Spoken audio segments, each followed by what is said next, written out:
नमस्कार, आप देख रहे हैं आज तक डिजिटल और मैं हूं आपके साथ अनूप आकाश वर्मा। और मेरे साथ हैं क्राइम तक के एसोसिएट एडिटर चिराग गोटी। चिराग, बहुत बहुत स्वागत है आपका। दिल्ली में एक नाबालिग लड़की की हत्या की गई है, वो वीडियो आपने देखा होगा। और चिराग, उस वीडियो के बाद कुछ बुनियादी सवाल खड़े हो रहे हैं। एक सवाल तो ये है कि शाबा डेरी का वो वीडियो है और हमने देखा कि किस तरीके से वो सिरफिरा आशिक, उसको कहें सिरफिरा आशिक, उस नाबालिग को चाकू से गोद रहा है। उसने 21 बार चाकू से हमला किया। चाकू टेढ़ा तक हो गया लेकिन वो उसे मारता रहा और उसके बाद फिर लौट कर आया, फिर वो उसने पत्थर से भी मारा। ये सब कुछ हमने उस वीडियो में देखा। लेकिन उस वीडियो में और भी कुछ है जो नज़र आ रहा है। और वो नज़र आ रहा है दिल्ली के दिल में क्या इंसानियत नहीं है, लोगों के दिल में। लोग वहां से राहगीर जो गुजर रहे हैं और वो ऐसा लग रहा है जैसे दो कुत्ते आपस में लड़ रहे हो और लोग आ जा रहे हैं, उन्हें कोई फर्क नहीं पड़ रहा। ये जब इस तरह की तस्वीरें सामने आती है तो क्या ऐसे लोगों के खिलाफ भी कोई क्रिमिनल ऑफेंस बनता है क्या? देखिए, मेरी कई वकीलों से बात हुई इस बाबत। हालाँकि उनका कहना है कि कोई क्रिमिनल ऑफ़ेंस तो बनता नहीं, लेकिन एक मोरल ड्यूटी है हर किसी की कि वो इस तरह की घटनाओं में आगे बढ़कर हिस्सा ले। अब हिस्सा किस सेंस में लिया जा सकता है? नेचुरली इस केस में भी पुलिस को कॉल किया जा सकता है। इस केस में जो लोग कर सकते थे, आस-पास अगर कोई और पत्थर होते उसको मार देते, या उसको पीछे, वो तो उसकी बैक ही तो नज़र आ रही है मारते हुए, वो फ्रंट पर थोड़ी है आपके। आप उसको पीछे से पकड़ सकते थे, होल्ड कर सकते थे, अगर 2-3 अब लोग। पिस्तौल तो नहीं है ना उसके पिस्तौल पास थोड़ी है कि उसके हाथ में। हाँ। लेकिन सवाल ये उठता है कि उस समय हर किसी को ये लगता है कि ये चाकू मुझे ना लग जाए। इस वीडियो में भी दिख रहा है, अनूप के एक शख्स ने कोशिश की पकड़ने की, हाँ। लेकिन वो नहीं माना हाँ, फिर और वो खुद ही डर के चला गया। डर के चला गया। कहने का मतलब, और कई ऐसे लोग हैं जो देख रहे हैं जैसे कुछ उनको समझ ही नहीं आ बिल्कुल, रहा एक हो। महिला हमने देखा आराम से एकदम, मतलब ऐसा लग रहा है जैसे कुछ हो ही नहीं रहा है। चलिए, महिलाओं को तो मैं फिर भी कह सकता हूँ कि नहीं, वो कोई भी हो उसमें देखिए। हिम्मत जुटा के हाँ। एकदम पकड़ना, और उस समय भाई फिजिकल स्ट्रेंथ की भी अगर बात करें तो वहाँ तो कई हट्टे-कट्टे लोग भी निकल रहे हैं, वो पकड़ सकते थे। और मैं तो, जितने हमारे व्यूअर्स देख रहे हैं, ये तो पर्सनल क्वेश्चन सबसे ही है कि आपके समक्ष अगर ऐसी सिचुएशन आएगी तो आप क्या करेंगे? आप क्या करेंगे? आप मुझे बताइए अनूप भाई। अगर आपके नहीं, समक्ष ऐसी बिल्कुल अपने सिचुएशन, अपने स्तर पर तो कोशिश की जाएगी ना। आप आप इस भिड़ेंगे? तरह आप भिड़ेंगे? बिल्कुल बिल्कुल क्यों नहीं भिड़ेंगे, बिल्कुल भिड़ेंगे। भाई, आपकी आंखों के सामने अगर किसी का कोई कत्ल इस तरीके से बेरहमी से उसके साथ कर रहा है तो क्यों नहीं भिड़ेंगे आप? कम से कम कोशिश तो करेंगे। भाई, इस वीडियो में जो वीडियो अभी सब सबने आपने हमने सभी लोगों ने देखा, उसमें तो कोई कोशिश भी दिखाई नहीं दे रही ना। उसमें तो लग रहा है कि ठीक है, जैसे दो दो मवेशी सड़क पर भिड़ जाते हैं, दो सांडों को हम लड़ते हुए देखते हैं और हम बचकर निकल जाते हैं, ठीक उसी तरीके से लग रहा था। दूसरा ये है कि ठीक है, एक घटना, एक वारदात हुई, उसके बाद लेकिन दिल्ली पुलिस ने उसको अब बुलंदशहर से पकड़ लिया है। अब इसके अंदर आगे क्या होगा, क्योंकि अभी मैं कमिश्नर की बाइट सुन रहा था, वो मौत की सज़ा की बात इसमें कर रहे हैं। यानी कि दिल्ली पुलिस भी अपने स्तर पर इसको पूरी मजबूती से देख रही है इस पूरे केस। बिल्कुल नेचुरली, क्योंकि इसमें आरोपी पकड़ा गया है और एज पर लीगल जो प्रोसीडिंग्स होती है वो होंगी, जिसमें कि आगे ट्रायल चलेगा आरोपी को, लेकिन वो ये लंबा समय इसमें लगता है। लेकिन सबसे बड़ी बात ये है, जो ऐसी कौन सी उसकी उसको इतना गुस्सा था, और उसके दिमाग में ऐसी क्या बात थी कि वो रुक ही नहीं रहा था? क्या वो नशे में था उस वक्त जब इस कांड को अंजाम दे रहा था, या फिर वो होशो हवास में इस तरह की हरकत कर रहा था?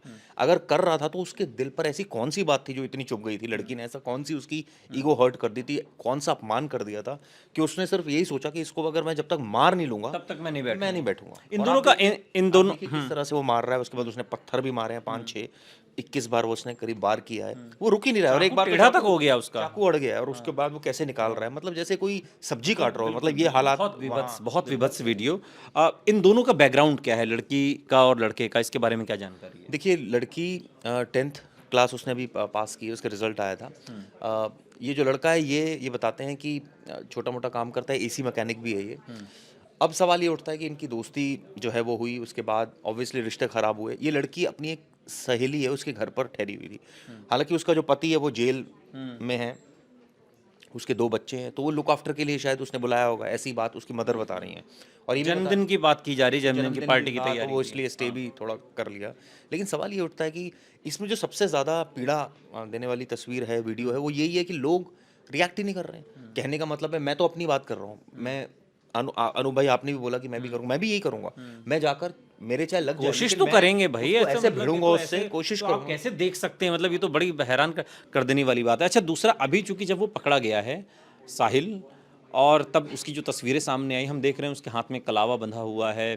क्या इसमें क्या, हालांकि अब तो लव जिहाद की बात बीजेपी ने भी कही, दिल्ली बीजेपी के अध्यक्ष भी कह रहे हैं कि इसमें लव जिहाद का भी एंगल हो सकता है। क्या उस तरीके से भी इस पूरे मामले को देखा जाना चाहिए?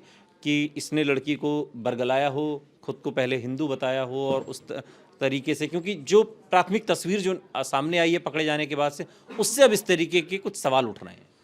नेचुरली सवाल उठ रहे हैं, और क्योंकि दिख भी रहा है, जब दिख रहा है तो हम मजबूर है वो सोचने के लिए। लेकिन पुलिस का तो मेरिट पर होता है केस, पुलिस के लिए कोई फर्क नहीं पड़ता, वो तो मर्डर की तरह ट्रीट करेगी। अब सवाल ये उठता है कि इसमें, जैसे आपने शुरुआत में सबसे पहला प्रश्न किया था कि क्रिमिनल ऑफेंस बनता है या नहीं बनता है। कई वकीलों से मेरी बात हुई जिनका कहना है कि कोई ऑफेंस नहीं बनता, ये तो आपकी एक मॉरल ड्यूटी है कि भाई आपके सामने अगर कोई हो रहा है अपराध, आप क्या कर सकते हैं मैक्सिमम, आप फ़ोन कर सकते हैं पुलिस को, आप उसको पत्थर मार सकते हैं, आप उसको पकड़ सकते हैं।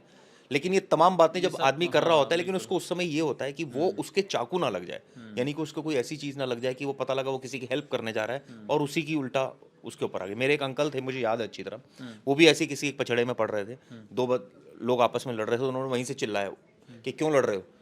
तो वो एक आदमी जो मार रहा था दूसरे को, तो वो उसके पास आ गया, अंकल के पास मेरे, और उनके चाकू मार दिए, और पूरे फेस पर 4 चाकू मारे थे। तो वो मतलब कि अब वो उनकी क्या गलती इसमें, वो तो कोशिश थी। तो लोग ऑब्वियसली इस डरते वजह हैं, से डरते हैं लोग, डरते हैं लोग तो, और क्योंकि, लेकिन सबसे बड़ी बात एक और भी है इसमें, इसमें बात यह है कि ओपनली किसी का दुस्साहस आप देखिए कि वो गली में इस तरह से स्टैबिंग कर रहा है, उसको कोई परवाह बिल्कुल, नहीं मैं है। इसी पर आ रहा था। ये इस एरिया के बारे में बताइए, जो शाहबाद डेयरी का जो इलाका है जहाँ पर ये वारदात हुई है, उसके बारे में भी थोड़ा सा बताइए। देखिए, आउटर नॉर्थ डिस्ट्रिक्ट है दिल्ली का ये, वहाँ पर ये पुलिस स्टेशन है शाहबाद डेयरी, और काफ़ी रिमोट इलाका है। और ये इलाके की अगर बात करें तो कई झुग्गी क्लस्टर्स भी हैं वहाँ पर। लड़की भी जेजे कॉलोनी में जेजे कॉलोनी में रहती है, तो वहाँ इलाका बहुत सोशो इकोनॉमिक जो सिचुएशन है वो बहुत पुअर है लोगों की। और ऑब्वियसली ये तो नतीजा दिख ही रहा है कि वहाँ पर पुलिसिंग तो नामात्र ही होती है, क्योंकि पुलिस का जो एक टेरर होना चाहिए वो टेरर तो नहीं नजर आ रहा। अब इसमें हर कोई ये कहेगा कि आपको तो आदत है भाई पुलिस को कोसने की, अब इसमें किसी के दिमाग में कोई क्राइम वो सोच के आए और मार दे, तो इसमें पुलिस क्या करेगी? नहीं, इसमें तो लेकिन पुलिस की तारीफ करनी चाहिए, उन्होंने इसको तारीफ करनी चाहिए, उन्होंने टाइमली इसको पकड़ा आरोपी को, तो मैं इसमें यहाँ बुराई नहीं करूंगा। लेकिन ऑब्वियसली पुलिसिंग तो हम सबको पता है, ये कंझावला केस हुआ था, वहाँ भी आउटस्कर्ट्स में किस तरह की पुलिसिंग होती है, और वो तो याद हो आपको 31 दिसंबर की रात थी। तो यानी कि ये तो आउटस्कर्ट्स की पुलिसिंग को बहुत ज़्यादा सीरियसली लिया नहीं जाता, क्योंकि उनको खुद ऐसा लगता है कि ठीक है, वहाँ क्राइम तो होता ही रहता है, वो गांव देहात का इलाका है, वहाँ का थोड़ा सोशो इकोनॉमिक जो कल्चर अजीब है। एक आखिरी सवाल चिराग, चूंकि अभी तो दिल्ली पुलिस कमिश्नर तमाम बड़ी बड़ी बातें उन्होंने कहीं, और हम तमाम और हाँ, स्पेशल सीपी ने तमाम बड़ी बड़ी बातें कहीं, लेकिन अभी चूंकि मीडिया में ये हाईलाइट है, मामला बहुत सुर्खियों में है।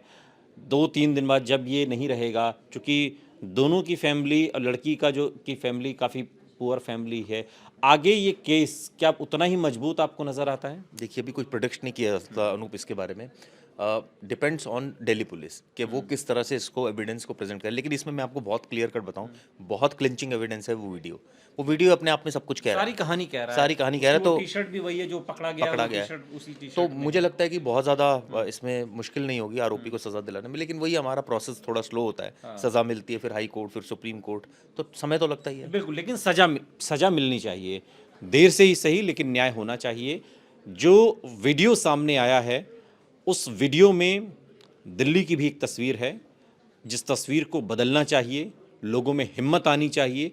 कम से कम जब आपकी आंखों के सामने इस तरह की कोई घटना हो रही हो, कोई इस तरीके से किसी को मार रहा हो, तो कम से कम एकजुट होकर अगर आप मुट्ठी बना लेंगे तो उसका कुछ तो असर होगा।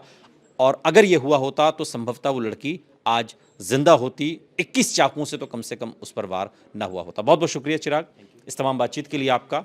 यहाँ रुक रहे हैं, लेकिन आप कहीं जाइएगा नहीं, बने रहिए हमारे साथ, देखते रहिए आज तक डिजिटल।